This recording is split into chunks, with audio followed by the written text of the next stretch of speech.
এই শহরের বাচ্চাদের মায়েদের কত কষ্ট। সংসারে শত কাজ থাকা সত্ত্বেও বাচ্চাকে স্কুলে দিয়ে আসতে হয়, আবার স্কুল ছুটির পর বাচ্চাকে স্কুল থেকে আনতে হয়।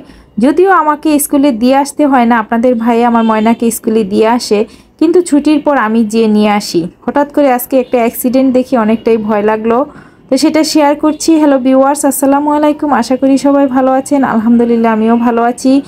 প্রায় তো ময়নাকে স্কুল থেকে নিয়ে আসতে নিলে টুকিটাকি অ্যাক্সিডেন্ট দেখি। তো আজকে স্কুল গেটের সামনে হঠাৎ দেখি একটা ছোট বাচ্চা বের হয়েছিল মাত্র, একটা রিক্সা ওকে ধাক্কা দিয়ে ফেলে দিল। তো বাচ্চাটার সাথে আসলে বাচ্চার মা বাবা কেউই ছিল না। দুটা ছেলে ওকে নিয়ে স্কুলের ভিতরে চলে গেল। যেহেতু স্কুলে প্রাথমিক ট্রিটমেন্ট দেওয়ার জন্য ডক্টর থাকে, তো সেখানে বাচ্চাকে ট্রিটমেন্ট দিচ্ছিল। এরপরে মাঠে প্রায় 7-8-এর একটা বাচ্চা হঠাৎ করে ধাম করে পড়ে গেল মাথা গুঁড়ন দিয়ে। যদিও এখন তেমন রৌদ্র নাই, কিন্তু ভাবসা একটা গরম আছে। তো যাই হোক, এটা অনেক টেনশনের ব্যাপার। আমি চিন্তা করি আমার ময়নার যদি এরকম হয়, আমার তো টেনশনের শেষ থাকবে না। তো সকালে নাস্তা করেছি, খিদে লেগে গিয়েছে। তো স্কুল থেকে আসার সময় হালকা একটু নাস্তা কিনে নিয়ে আসলাম। তো আমার ময়না সিঙ্গারা খুব পছন্দ করে। আমি আবার বাহিরের সিঙ্গারাটা খাই না কখনো, আমি নিজেই সিঙ্গারা তৈরি করতে পারি। তো আমি বাটার বন নিয়ে আসছি, এটা কলা দিয়ে খেতে আমার কাছে খুব ভালো লাগে। আর এই বাটার বনগুলো আমরা এক সময় খেতাম 1 টাকা করে। আমি ছোটোবেলায় বাটার বন 1 টাকা করে খেয়েছি। সেই বাটার বন এখন বর্তমানে 20 টাকা দাম।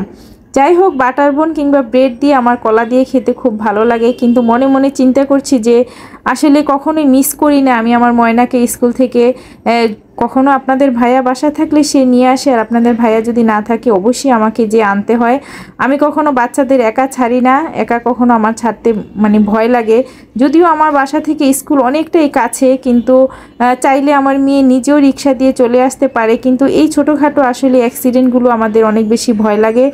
গ্রামের অনেক মানুষই বলে যে বাচ্চাদের সাথে শহরের মায়েরা অনেক সময় দেয়, এটা সত্যি। এই যে দেখেন আমার ময়না, সেই স্কুলে তাকে সকালে সেই 6টার সময় তাকে নুডলস রান্না করে দিই, সে টিফিনটা খায় নেই। সে এখন আমি তাকে সিঙ্গারা দিয়েছি, কলা দিয়েছি, সে টেবিলে না খেয়ে এই রুমে চলে আসছে। তার কারণটা হলো তার টিফিন বক্সে তার টিফিন পুরোটাই রয়ে গিয়েছে, সেটা সে এখন বের করে সে খাচ্ছে। এরকমই করে সে। আর এটা হলো তার বিকেলের নাস্তা, তাকে তার বোন এই স্যুপ বানিয়ে দিয়েছে। সবাই দোয়া করবেন তাদের 2 বোনের এই ভালোবাসা যেমন সারা জীবন বেঁচে থাকে, কখনো যেন স্বার্থের টানে ভাই বোনদের ভালোবাসা ছিন্ন না হয়ে যায়। সবার কাছে এটাই দোয়া করি যে এই ভালোবাসাগুলো যেন সারা জীবন বেঁচে থাকে। ভাই বোনের ভালোবাসা সম্পর্ক অনেক মধুর থাকে, কিন্তু একটা সময় যে এই সম্পর্কগুলো শত্রুতে পরিণত হয়ে যায়, সেটা এই সময়টা হয়তো ওরা বুঝতে পারবে না, ভাবতে পারবে না। সবার বেলা হয় না, হয়তো সবার সম্পর্ক এরকম তিক্ততা তৈরি হয় না। অনেক সম্পর্কই অনেক ফ্যামিলিতে আসলে ভাই বোন এখন শত্রুতে পরিণত হয়ে গিয়েছে। আর মজার 1 কাপ কফি তৈরি করে দিল। এটা আমার বড় মেয়ে আমার জন্য স্পেশালি কফিটা। আমি অবশ্য কফি খাই না, চাই পছন্দ করি।